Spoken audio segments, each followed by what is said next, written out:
Good Shabbos. This week was quite an eventful week. On Wednesday and Thursday of this week, I went to a Kinnis HaShluchim, a conference of Shluchim from around Australia and New Zealand. It was great to meet up with all my colleagues and to hear from all of them, including some younger colleagues, how they're getting on and achieving the Rebbe's goal of reaching out to so many of our fellow brothers and sisters, the Jewish community, and bringing them the Rebbe's message of Avos Yisrael and Avos Torah, love of a fellow Jew, love of Torah, learning of Torah, love of Hashem, care for Israel.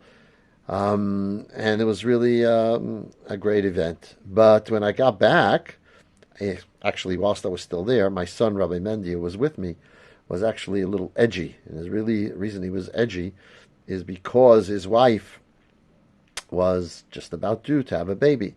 And Baruch Hashem, today, the day after we got back, she, Mazal Tov, she had a little baby boy, which we're very excited about. And, of course, we're having a Shalom Zacher, which is like a party that we make after, when a baby boy is born, the first Friday night after its birth. We have this party called a Shalom Zacher, where we get together, and it's going to be at my house at 9 o'clock tonight. And we get together there's a number of reasons for this. One is, before, so to speak, as an analogy given, that the king, people came to visit the king said to them, no one can come see me until they see the queen first, till they pay their respects to the queen first. So too, before the bris of the baby boy, which is kind of like being offered on the altar for Hashem. That's the concept of the bris, the fact that we sacrifice for Hashem. Hashem says, before that, you have to meet my queen. Who's the queen? Shabbos. And so therefore, on the first Shabbos, we make a party for the new baby boy that's going to enter the covenant of Avraham Avinu. Beforehand, he meets with the queen Shabbos. And by the way, one of the reasons we're told that the bris is on the 8th day, so there's always going to be a Shabbos between the birth and the bris, so the baby could meet up with the Shabbos. In addition, we have this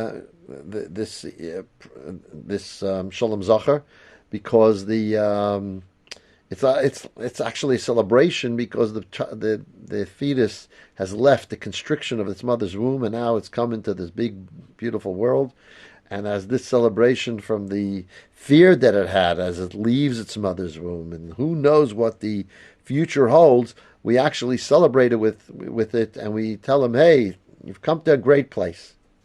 The next reason is actually as a comfort for the baby, because the baby just forgot the entire Torah. The baby is taught the entire Torah whilst it's in its mother's womb, and then it is given a flick under its nose, and that makes it forget the entire Torah. And to comfort it for that event that makes it forget the Torah, we have this party, the Shalom Zacher. Now, you might ask the question, what's the point of learning the whole Torah if you forget it? Well, because they studied it once, it's easier. It's like when you forget something and then someone reminds you of it, it's easier to recall. So because we once had the study of Torah in our minds, when we learn it, it's not like learning a new thing. And it's necessary. Torah is the wisdom of the infinite God. So first, it's given to us in the mother's womb, and then once we have it in the mother's womb, we could always come back to it. But if otherwise, we'd simply be limited human beings, how can we imagine to understand the wisdom of the infinite God? So this is how we're able to understand it. And so for this forgetting of the Torah, we have this Shalom Zacher, this little party, which is kind of a commiseration with the soul. And for that reason, one of the foods that we eat is chickpeas. Chickpeas are round. As we know, even mourners eat eggs or bagels, which are rounded, which have no mouth, in order to because a mourner has no mouth. So there's the mourning of the baby for the forgetting of the entire Torah. And lastly, the reason is to remind the fetus. Zachar, Shalom Zachar. Zachar means remind. What are we reminding the fetus? We're reminding him that before it was born, it was given an oath. It was taken an oath that you should be righteous and not be wicked. So this oath that it's taken is something that we remind them of. I mean, here you have a soul that is coming down from being close to Hashem, in the presence of Hashem, under the chariot of God, or the throne of God, and comes down into this dark world where it has an animal soul and an evil inclination, and doesn't always sense its divinity, its godly energy. So we remind the soul that before it came down, it was given an oath, means it was satiated with power and ability to be able to achieve its purpose of its mission on earth, which is to, of course, study the Torah and do God's mitzvahs, which then bring about a change to the world, a positive change, and also a refinement and elevation of the soul that it would never have had without this descent.